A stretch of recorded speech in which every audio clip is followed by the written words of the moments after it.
నిజం ముఖం కడుక్కొని పౌడర్ వేసుకునే లోపు అబద్ధం అందంగా తయారై ఊరంతా తిరిగొస్తది అన్నట్టు పాపం హీరో విజయ్ దేవరకొండ మీద ఓ ఫేక్ ప్రచారం సోషల్ మీడియాలో ఫుల్ వైరల్ అవుతుంది 2-3 వద్దుల సంధి.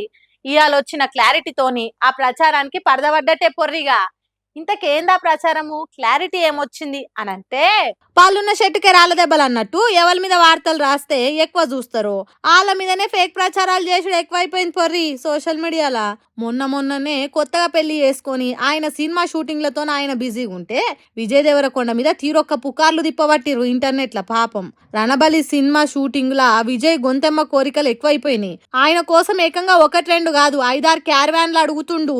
40-50 మంది అసిస్టెంట్లు కావాల్సిందే అని ప్రొడ్యూసర్లకు కాల్స్ గా తింటున్నాడు. నిర్మాతలకు నిద్ర లేకుండా చేస్తుండు.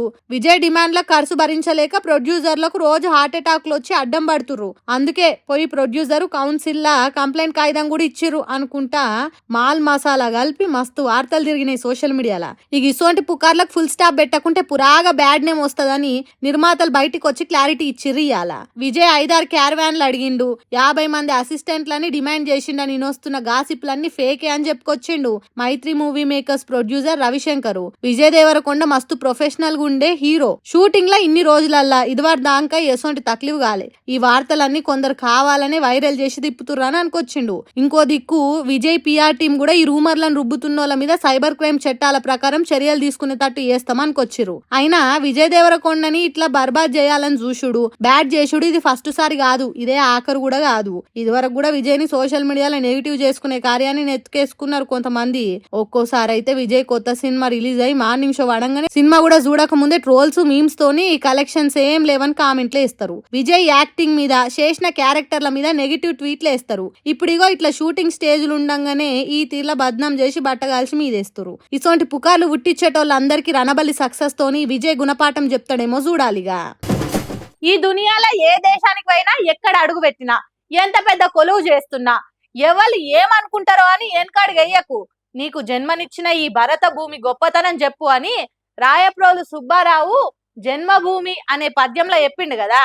ఆగో కవి చెప్పినట్టే చేస్తుంది గీ ముసలమ్మ. పుట్టింది ఇక్కడనే సచ్చేది ఇక్కడనే, నాకు భారతదేశ పౌరసత్వం ఇయ్యుండ్రని పెద్ద పోరాటమే చేసినంత పనిచేసింది గీ ముసలమ్మ.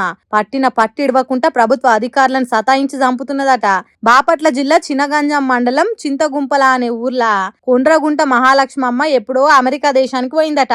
ఆ దేశం మంచిగా కార్డు తీసుకొని షానేళ్ళు అక్కడనే ఉన్నదట. మరి అమెరికా దేశం వికారం కలిగిందో లేకుంటే జన్మనిచ్చిన దేశం మీద ప్రేమ కలిగిందో గాని అమెరికోని పౌరసత్వం కార్డును వాని ముఖాన కొట్టి పుట్టిన గడ్డకు తిరిగొచ్చింది ఈ నడుమని. 94 ఏండ్ల ఈడులా భారతదేశం పౌరసత్వం కావాలి, నేను భారతీయురాలిగానే జీవిడుస్తా, నా ఆఖరి రోజులల్లా ఈ మట్టి బిడ్డగా గుర్తింపు ఇయ్యుండ్రని ఆఫీసర్లను అడిగిందట. అయితే ఈ అమ్మకు ఓవర్సీస్ సిటిజన్షిప్ ఉన్నదట. అంటే బయటి దేశాల నుంచి వచ్చి ఇక్కడ బతుకుతున్నోళ్ళకి ఇచ్చే పర్మిషన్ అన్నమాట. కానీ అది నాకెందుకు, పక్క భారతీయురాలిగా బతికే పర్మిషన్ ఇయ్యుండ్రని కొట్లాడుతున్నది. మాతృభూమి మీద మమకారము, సొంత మనుషుల నడమ తిరగాలననే ఆరాటము, భారతీయురాలిగా జీవిడవాలననే ఆఖరి కోరికతోని కొట్లాట చేస్తున్నది. జిల్లా ఆఫీసర్లను పౌరసత్వానికి అప్లై చేయుండ్రని ఒక్క తిరగ కోరుతున్నది. అయితే ఈ ముచ్చట మీద కొంతమంది ఎక్కిరిచ్చినట్టు కామెంట్లు కూడా పెడుతున్నారు. మంచిగున్నప్పుడు అమెరికా దేశంలో పనిచేసినావు, ఇప్పుడు నీకు దేశభక్తి గుర్తుకొచ్చిందా అని కూడా అంటుర్రు.